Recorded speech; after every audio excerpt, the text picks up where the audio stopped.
Dzień dobry moi drodzy. Udałem się dzisiaj na działkę, aby kontynuować moje naprawy rabat kwaśnolubnych. Ostatnio pokazywałem, jak pielęgnuję borówkę amerykańską, a dzisiaj przyszedł czas na wrzosy.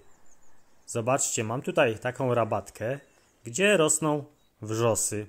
One już oczywiście dawno przekwitły.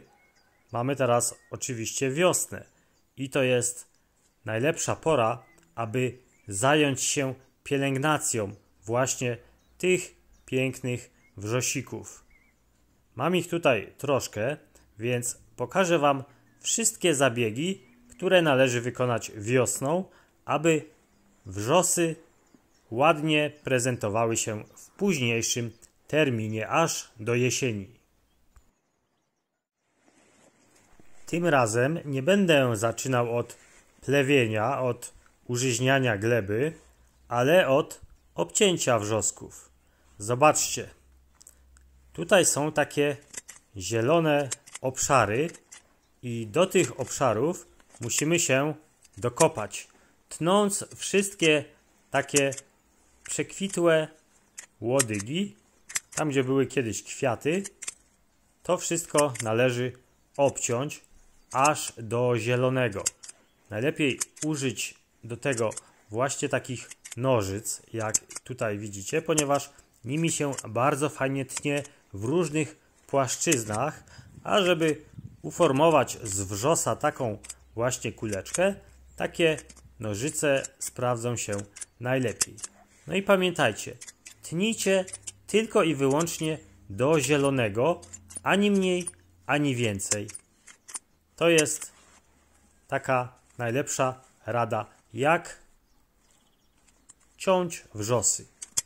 Można gdzieś tutaj pod spodem takie lekko zmarzłe łodyżki, listki poucinać, wyczesać.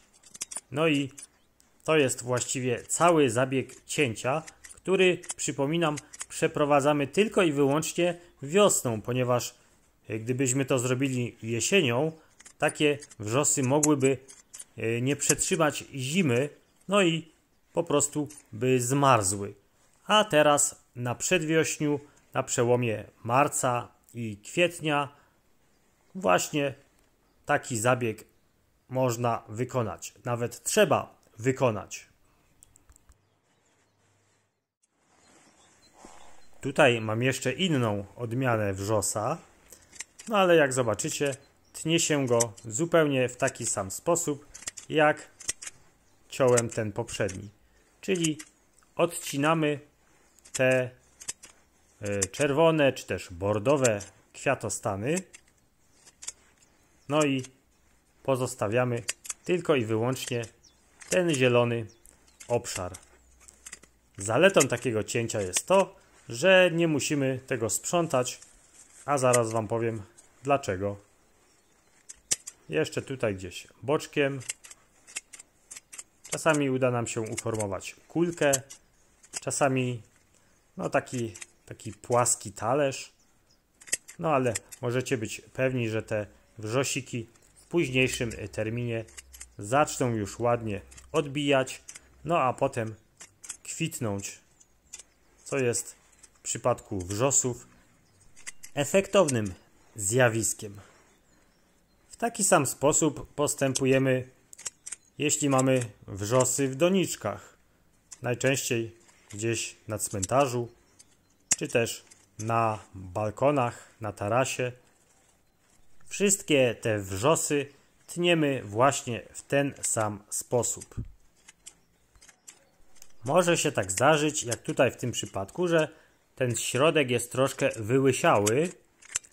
Znaczy to, że no tam częściowo ten wrzosik przemarzł, ale tym się nie przejmujcie. O tutaj zobaczcie, jest taka sucha łodyga. Wystarczy to obciąć, otrzepać i właściwie wrzos powinien ładnie odbić. No i teraz przyszła pora na najbardziej nielubiane zajęcie każdego ogrodnika, czyli plewienie. jak wiecie, wrzosy rosną w kwaśnym podłożu, więc tutaj też nie wszystko chce rosnąć, ale zawsze jakieś takie płożące tutaj rośliny na pewno się trafią i ze względów estetycznych należałoby je usunąć. Oczywiście tutaj w moim przypadku nie ma mowy o estetyce, ponieważ te wrzosy rosną, widzicie, w takim niezbyt eleganckim zakątku, no ale u Was w ogródkach na pewno wrzosy są wyeksponowane na jakiejś pięknej rabacie, czy też na skalniaku, więc takie jakieś zagłuszacze najlepiej sobie pousuwać, aby nie zakłócały całego cyklu rozwojowego właśnie tych wrzosów.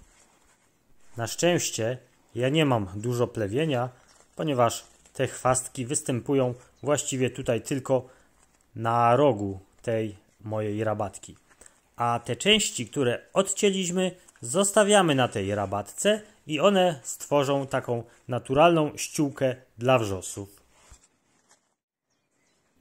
U mnie te wrzosy były wyściółkowane zrębkami oraz szyszkami, a także igliwiem. Także muszę troszkę tutaj doprowadzić to wszystko do porządku, ponieważ ptaszki, najczęściej kosy, wydłubują to wszystko, no i gdzieś to wszystko ląduje poza obrębem tej rabatki. W takim wypadku przydaje się tylko i wyłącznie miotła. Kiedyś miałem tutaj taki prowizoryczny płotek, ale uwierzcie mi, że ptaszki i tak sobie radziły z bałaganieniem oczywiście, no i wyrzucały tak za siebie te wszystkie zrębki, szukając gdzieś w tej kwaśnej ziemi no jakichś dżdżownic czy innych robaczków. Jeśli udało nam się już wyściółkować tym ściętym materiałem naszą rabatkę, no to możemy dla efektu wizualnego dodać świeżych zrębków. Dla efektu wizualnego to oczywiście tylko w Waszych ogródkach, no bo u mnie, jak widać, efekt wizualny nie jest taki, jak powinien być, ze względu na tło, w którym znajdują się te wrzosy, ale takie zrębki pozwolą również dodatkowo jeszcze podkwaśnić glebę, tak żeby ona była taka bardziej kwaśna. Ja rozsypię sobie tutaj pół tego worka, bo druga połówka musi mi jeszcze wystarczyć na borówki, które pielęgnowałem w ostatnim odcinku, no ale nie miałem tego materiału do ściółkowania. Teraz mam, więc za chwilkę sobie wysypię, a Was ewentualnie mogę zaprosić na tamten odcinek o pielęgnacji borówki amerykańskiej, gdzie robiłem również taką zupkę do podlewania, której mam zamiar użyć również tutaj. Zresztą zaraz zobaczycie. No, myślę, że tyle efektu wizualnego wystarczy. Przynajmniej wrzosy są teraz bardziej widoczne. No i oczywiście jeszcze raz będzie przydatna miotła, ponieważ to, co nam się wysypało poza rabatkę, oddamy z powrotem. A dodatkowo możemy również jeszcze wyczesać nasze wrzosy z takiego materiału, który gdzieś tam pozostał po cięciu. Wrzoski na pewno będą zadowolone. No dobrze, no to tyle z takiej pielęgnacji. A teraz jeszcze spróbuję podlać taką specjalną kwaśną zupą wrzosy. Tutaj w szklarni ta zupka już jest gotowa. Tak ona wygląda. Jest ona zrobiona na bazie iglaków oraz takich zrębek peletu drzewnego. Zmieszane jest to wszystko z odchodami króliczymi oraz świnek morskich.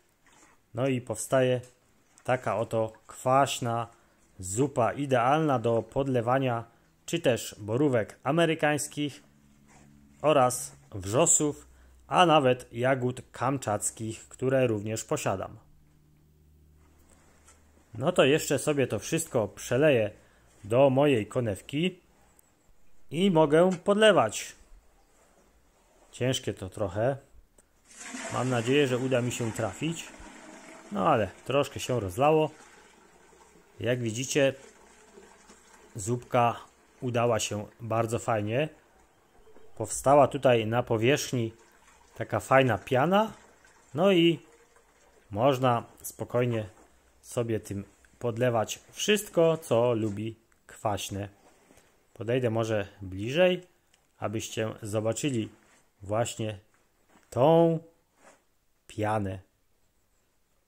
Dobra, biorę konewkę i idę podlewać.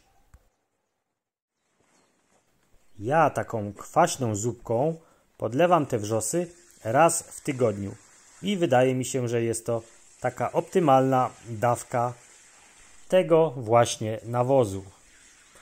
No i to właściwie wszystko, jeśli chodzi o wiosenną pielęgnację wrzosów. Mam nadzieję, że w jakiś sposób Wam pomogłem. Dziękuję Wam ślicznie za uwagę i do zobaczenia w następnych odcinkach. A ja jeszcze idę wyściółkować moją borówkę amerykańską, bo zostało mi trochę zrębek. Trzymajcie się, cześć!